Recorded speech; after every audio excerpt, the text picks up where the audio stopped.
Allá por 1880, Marcela, hija de un militar, llegó a La Coruña a estudiar magisterio. Allí conoció a Elisa, que era huérfana, sobrina de la directora de la escuela normal, y estudiaba también magisterio. Desde el primer momento, las dos chicas se hicieron amigas, muy amigas, íntimas amigas. Siempre se las podía ver juntas, en los recreos, cuchicheando, riéndose por aquí, por allá, saliendo los domingos a pasear por La Coruña, siempre juntas.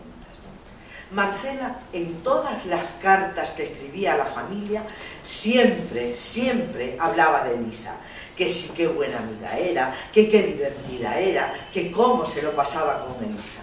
Siempre Elisa para arriba y Elisa para abajo. Ya casi llegando a las vacaciones de verano, Marcela le propuso a sus padres en una de esas cartas que si podía invitar a su amiga Elisa a pasar unos días en su pueblo. Y los padres le dijeron que sí. ¿Qué pasó en esas vacaciones? No se sabe. Quizás los padres vieron o notaron esas miradas tan cómplices